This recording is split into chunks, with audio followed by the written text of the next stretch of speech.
According to the spiritual energy concentration test, the danger level on Mount Yu Huang is showing a sharp upward trend.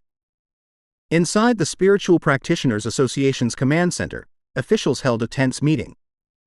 A large screen showed a vortex of blue energy over a mountain peak.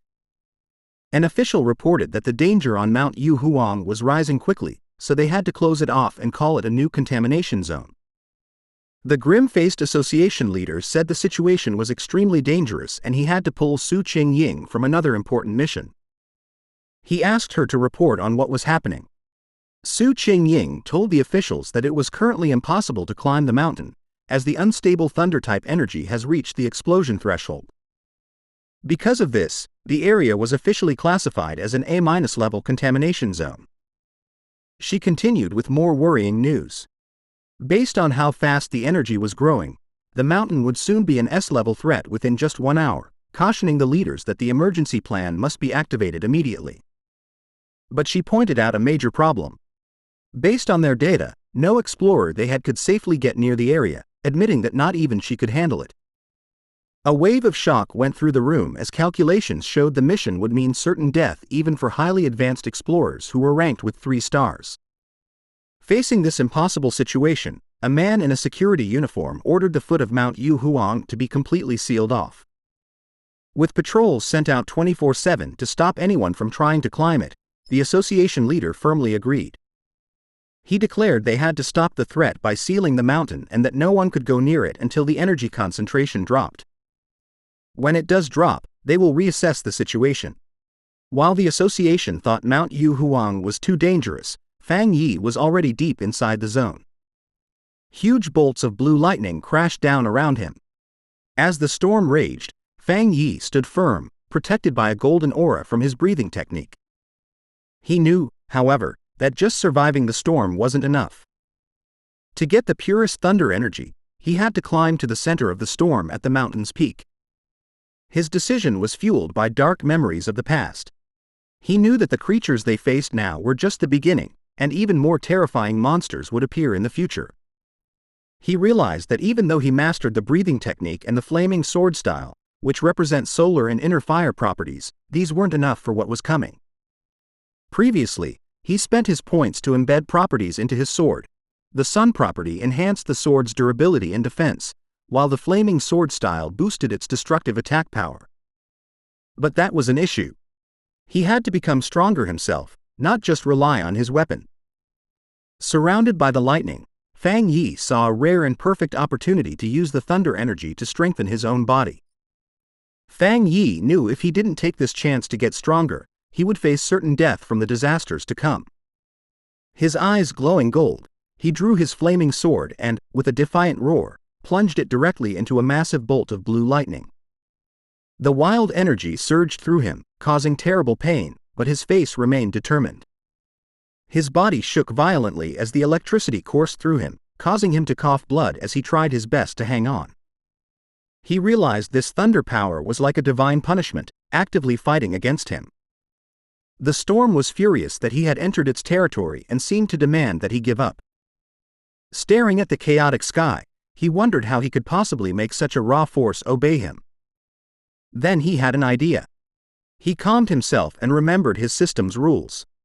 To get power, he had to touch the energy source. A golden aura exploded from him as he unleashed his golden sun breathing technique. Determined to fight through the storm with a loud roar, Fang Yi pushed forward, using his flaming sword to cut a path through the storm of blue lightning. The clash of his golden energy against the raw storm created a huge, chaotic explosion. Blood trickled from his mouth from the strain, but his eyes burned with determination. He knew this was a desperate gamble where he had to push himself to his limit, facing death in order to live. Finally, after a hard struggle, he reached the peak. He plunged his sword into the ground, cracking the rock as he arrived at the center of the storm. Here, the power was even more terrifying. A violent flood of thunder energy that made it hard to even breathe. He felt the storm's full attention on him and realized it no longer just wanted to push him away. It wanted to kill him. As if to prove it, the storm gathered its full power and shot a single massive beam of white-hot lightning directly at him. An attack meant to completely destroy him. As Fang Yi faced the storm's final attack, his system activated, detecting a powerful thunder attribute and starting to process it. Far below in the city, people watched from a tall building. Amazed. One man taking a photo had never seen lightning so big. Another wondered if a god was going through a trial, even thinking he saw a person in the sky. At the mountain's peak, the fight ended in a brilliant explosion. Fang Yi had won. A system message confirmed it, announcing he had obtained refined divine thunder power and could now summon heavenly lightning to temper his body in divine fire to become godlike. He was rewarded with 5 writing points. Fang Yi now floated in the air, surrounded by blue lightning and his golden aura. He understood his new power. The thunder attribute was a top-tier force for both attack and defense. Unlike his sun power, which was mostly for defense, the thunder could refine his body and turn it into intense energy. He decided that the thunder was now his spear and his shield. He also realized the power wasn't just about destruction. It was also about purification and rebirth. He could feel the energy strengthening his bones and muscles without any pain. The system then offered him an upgrade to punish evil, which would grant him double critical damage, asking if he wanted to use writing points to get it. Landing softly, Fang Yi thought about what to do next. His first thought was to put this new thunder power into his Tang sword. He considered it carefully.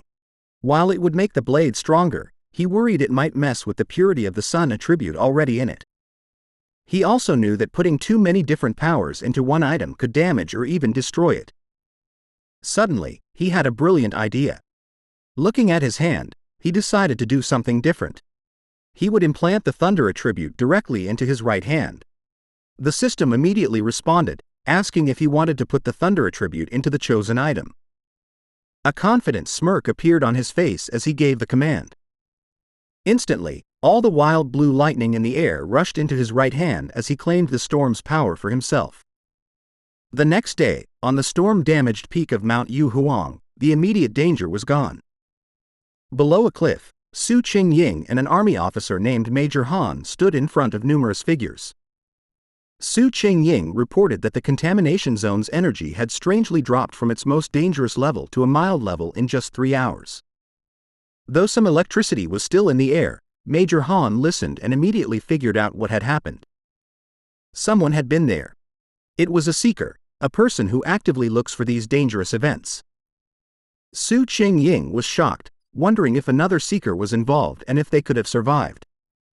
She knelt and looked for clues but couldn't sense anything.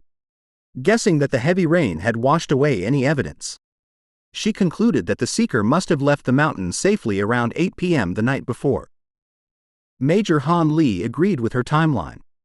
The strange event began around 6 p.m., and the army sealed the mountain at 7 p.m. So, the seeker must have climbed the mountain before it was closed. He noted that their instruments predicted the danger would reach grade S. But after 8 p.m., the energy suddenly dropped. Standing where the lightning had been strongest, the major added his own theory. He believed the seeker not only survived the lightning but probably had a thunder-related power, turning the disaster into a great opportunity.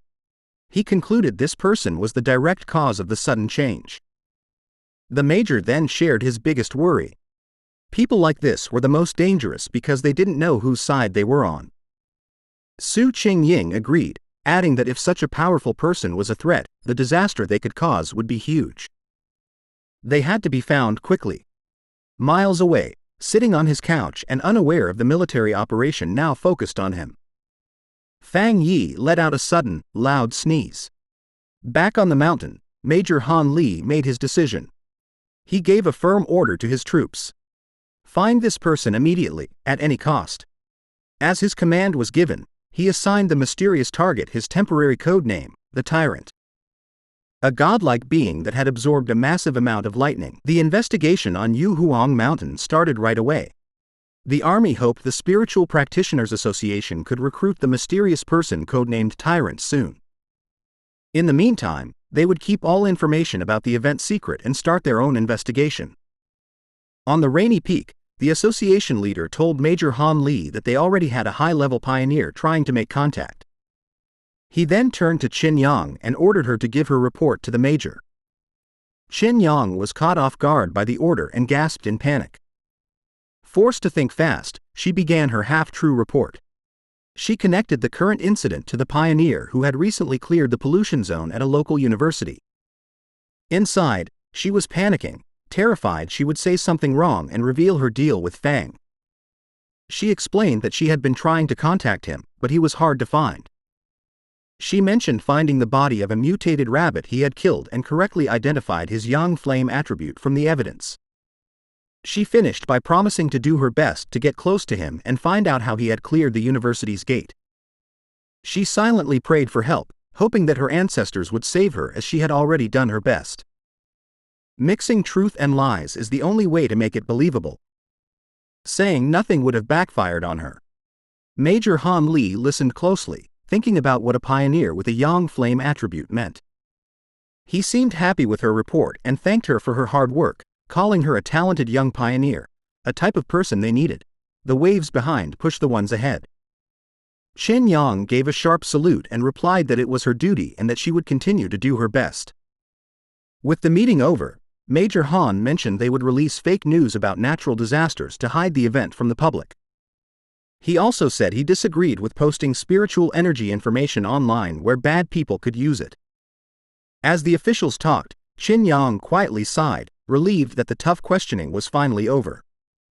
Back at his home, Fang used his golden sun breathing technique to easily dry his white hoodie, making it glow with a warm light before holding it up perfectly clean and dry. After putting it on, he checked the changes in his body. Even after adding the powerful thunder attribute, he could still feel a clear difference. He looked down at his right hand, which now sparked with blue lightning. It had completely changed, undergoing the thunder attribute physical transformation. It's now the strongest part of his body. As he flexed his fingers, making small balls of lightning appear, he could feel that he was once again at the threshold of an upgrade. What surprised him most was how the once wild thunder attribute had become a well-behaved kitten and can be controlled freely. He also compared this to the terrible pain he felt when he unlocked the yang attribute and golden sun breathing technique for the first time. The pain was unforgettable, which made him believe that the energy had gotten weaker after he absorbed it. The system says the thunder attribute deals 300% critical damage to anomalies and evil beings. Knowing this, Fang was excited to try it out soon. His thoughts were broken by a sudden alert from his phone on a nearby table. He picked it up, wondering what was happening now. After the last incident, he set news and forum notifications to special alerts. In these times of great upheaval, Shah country will issue danger warnings immediately to protect civilians. For a pioneer like him, however, these warnings were more than just notices of danger. They were temptations. In every crisis, there was a chance to grow stronger, even if it meant risking his life. As Fang thought about what to do next, he looked at the major news alert on his phone. The report said a huge explosion had just happened inside a chemical plant with 0 casualties. But it has caused a lot of pollution in the city. The blast had occurred during a shift change, so no one was injured. The official story said no one was hurt and told people to stay calm. But Fang was suspicious of an event this big. He checked online forums where people who saw it happen gave a much scarier story. People who lived nearby commented online that there was a super creepy feeling they couldn't explain. One person asked if it was a cold, evil aura, and another quickly agreed. While many were doubtful, the overall feeling was one of dread and fear. The words cold and evil aura felt familiar to Fang. Suddenly, a terrifying memory from his past life came back. A bloody hand and a horrible monster. He remembered hiding in fear from a giant red demonic beast as it destroyed everything around it. The creature, a gross, multi-eyed rat-like monster, was a threat he knew too well. A monster which he could only hide from, never daring to attack it at all. Back in the present, he looked serious. He remembered the nature of these creatures. Those things loved to appear during dark and shadowy hours. Originally, they were plants or animals, but after experiencing the mutation, they gained intelligence. Their powers would go berserk. Their perception, hunting and instant kill abilities would be upgraded to horrifying levels. Realizing this new threat was 100 times more dangerous than the mutated rabbit he had fought before, Fang knew he had to do something. Clenching his fist, which sparked with his new blue lightning, he decided he would go out that night to stop these creatures from surviving and getting stronger. Standing up, he was surrounded by blue electrical energy. Unleashing his lightning powers, like Kakashi from Naruto, Fang had unlocked Chidori. It was time. He decided to test his new 300% critical hit ability in a real fight. On a dark and stormy night, rain fell on the empty city streets. As the traffic light changes to green, a blur of motion sped across the wet road. A squad of cloaked figures moving with amazing speed in unison. These were the members of the Destroyer Squad, and they were hunting. One member reported to their headquarters that they were tracking anomaly file number 7, codenamed Candle Knight, but had lost the target for a few moments. The creature's current known ability was to merge with the darkness and hide its form. The squad member added new, scary details to the file. The anomaly emits a faint sizzling sound when it is close and likes to eat humans. With this information, the squad member hopes that headquarters would keep the file updated about the anomaly. Their leader, a determined man with light hair and a scar on his face, knew the stormy weather was perfect for the creature's hunt. He said with grim certainty that they could not let that happen. Miles away, in a busy command center, an operator got the updated information. He confirmed the new data for File 7, Candle Knight, had been submitted. The situation was serious. Red lights were flashing throughout the room. This wasn't a disco. An extermination request had been submitted as Priority B with a goal to solve it in 12 hours. The order came back from headquarters. The Destroyer Squad was to keep chasing the target, but their own safety was most important. The team immediately started the chase again, understanding the command from base, while leaping from building to building through the rainy city. The squad leader paused, looking at a glowing holographic map of the city full of red markers showing active anomalies. He knew that a 12-hour response time wasn't fast, but it was the best headquarters could do. Sha country was vast, and with anomalies appearing everywhere, even their advanced resources were stretched thin, making it hard for headquarters to keep up. Just as the Destroyer Squad got close to their target's last known location, a warning came from their headquarters. The operator told them that the area they were entering was currently occupied by Spiritual Energy Cultivation Association agents. A photo of Qin Yang appeared on the screen as the operator explained that her team was watching pioneers there and could be asked to help. The Destroyer Squad's leader acknowledged the message and asked headquarters to have her come help, saying he had heard of her good work. Soon after hearing that, Qin Yang was surprised to learn she had become so famous. The Destroyer Squad waited grimly in the rain, looking up to where the voice was coming from. Qin Yang and her own cloaked team had arrived, taking a spot on a higher rooftop. With a hand on her hip, she looked down at the squad below and casually asked if they were the ones calling her for overtime. The Destroyer Squad's leader was not happy with her casual tone. He sternly told her that the Candle Knight anomaly eats people and that this was much more serious than a simple overtime request. Qin Yang then turned to leave, annoyed by his remark, which made her say that the Destroyer Squad seemed so good they probably didn't need help after all. She announced that her team, the Ying Squad, would be leaving. As they started to go, her team members muttered among themselves. One worrying about their boss's savage attitude and another defending her, saying their own missions were just as dangerous.